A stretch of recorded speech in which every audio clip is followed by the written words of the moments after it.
ముఖ్యంగా 2-3 విషయాలు నేను వారి దృష్టికి తీసుకురావాలని ప్రయత్నం చేస్తున్నాను. సార్, ఈ రాజోలు నియోజకవర్గం చాలా సమస్యలతో సతమతమవుతుంది. మీకందరికీ తెలుసు, చార్లీ చాప్లిన్ గారి బొమ్మ దూరానికి నవ్వుతున్నట్టుంటుంది, దగ్గరికి వెళ్తే ఏడుస్తున్నట్టుంటుంది. అలాగే ఈ ప్రదేశం దూరానికి చూడటానికి అందంగా ఉంటుంది, కానీ దగ్గరకు వస్తే సమస్యల సమాహారం.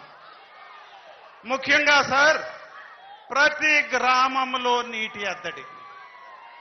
ప్రతి గ్రామంలో నేను చాలా గ్రామాలు, సుమారుగా అన్ని గ్రామాలు తిరిగాను సార్. నీటి ఎద్దడితో సతమతమవుతున్నారు.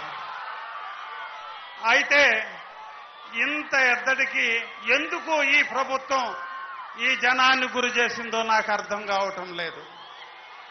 ఒక ప్రక్క గోదావరి జలాలు సుమారు 6,000 టీఎంసీల వాటర్ సముద్రంలో కలిసిపోతుంది.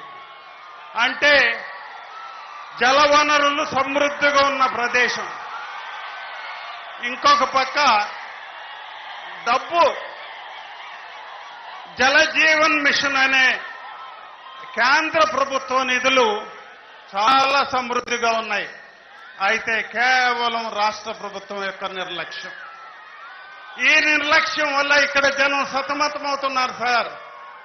అరగంట కరవాడని ఒక గ్రామానికి వెళ్ళాను నేను. 10 రోజులకు ఒక్కసారి అరగంట నీళ్లు వస్తాయి.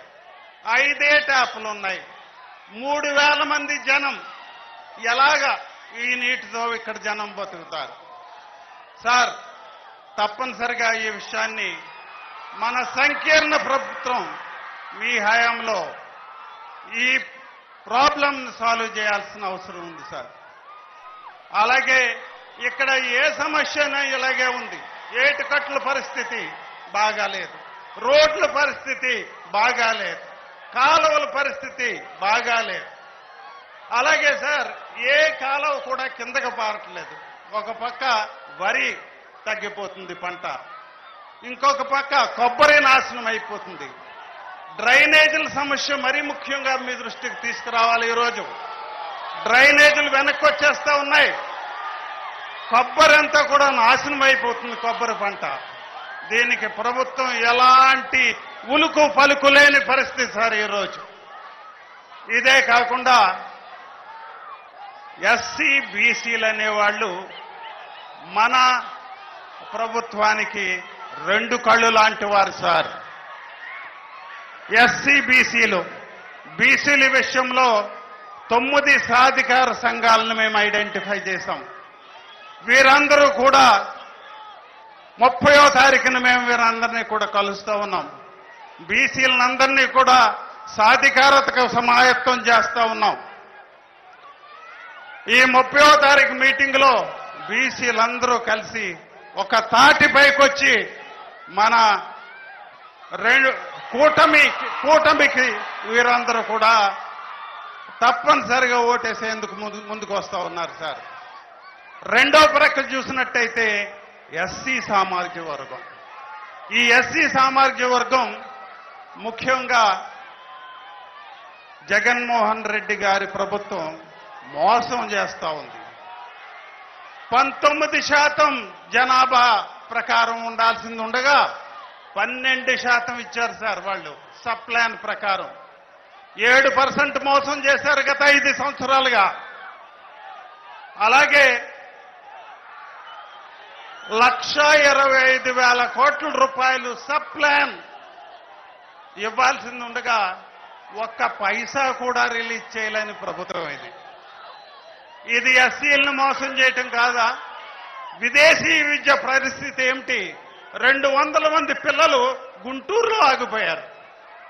వాళ్ళకి ఎలాగా ఏం చేయాలో కూడా తెలియని పరిస్థితి. అలాగే ఫీజు రీయింబర్స్మెంట్లు, అలాగే స్టడీ సర్కిళ్ళు, ఇలాగ ప్రతిదీ కూడా మోసగించుకుంటానే పోతా ఉన్నారు. ఈ పరిస్థితిలో వీరి యొక్క